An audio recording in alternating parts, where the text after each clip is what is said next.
માંગરોળથી અયોધ્યા જવા માટે માંગરોળની પહેલી 82 જણાની ટીમ આજરોજ માંગરોળ ગૌશાળાથી અયોધ્યા જવા માટે રવાના થઈ છે. ગોપાલકૃષ્ણ ગૌશાળામાં યાત્રીઓ માટે વિદાય સમારંભ ગોઠવવામાં આવ્યો હતો. આયોજન અને વિદાય સમારંભમાં ગોપાલકૃષ્ણ ગૌશાળા પ્રમુખ નિલેશભાઈ સોમૈયા, ખારવા સમાજ પ્રમુખ પરસોત્તમભાઈ, વેપારી અગ્રણી Meramanbhai Yadav, ST depot manager ઉપસ્થિત રહ્યા હતા. યુવા અને બક્ષીપંચ મોરચા જિલ્લા પ્રમુખ રણછોડભાઈ ગોસિયા તેમજ માંગરોળ સંગઠન કાર્યકરો તેમજ મોટી સંખ્યામાં યાત્રાળુઓ સાથે તેમના પરિવારજનો ઉપસ્થિત રહ્યા હતા.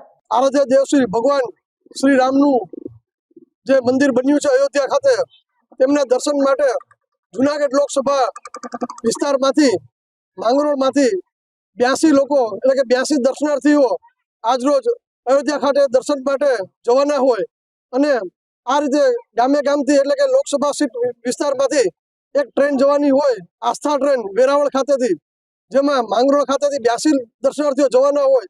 એ બધાને અમે માનભેર વિદાય આપવા માટે એનું સન્માન કરી અને આજરોજ અમારા જિલ્લાના, તાલુકાના, માંગરોળ સિટીના તેમજ ધાર્મિક સામાજિક કાર્યકર્તાઓ બધા આગેવાનશ્રીઓ દ્વારા માનભેર આજરોજ 82 દર્શનાર્થીઓને અમે વિદાય આપી રહ્યા છીએ. આ પ્રસંગે શ્રી ગોપાલકૃષ્ણ ગૌશાળા ખાતે એકત્ર થઈ અને બધાને અમે વિદાય આપેલ છે.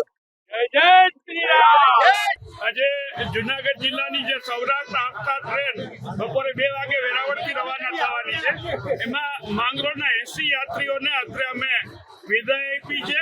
એમને પ્રભુ શ્રી રામના કેસ અર્પણ કર્યા છે, મીઠું મોઢું કરાવ્યું છે અને ઢોલ શરણાઈ અને શંખના નાદ સાથે બહુ શ્રદ્ધા ભાવ છે આ યાત્રીઓને વિદાય થયા છે. આ યાત્રીઓ વેરાવળથી ટ્રેનની અંદર સ્પેશિયલ આસ્થા ટ્રેનની અંદર અયોધ્યા સાલારપુર જશે અને સાલારપુરથી એ લોકો 19મી તારીખે પ્રભુ રામલલ્લાના દર્શન કરી અને 20મીએ પ્રસ્થાન કરી અને 22 તારીખે વહેલી સવારે વેરાવળ ઉતરશે.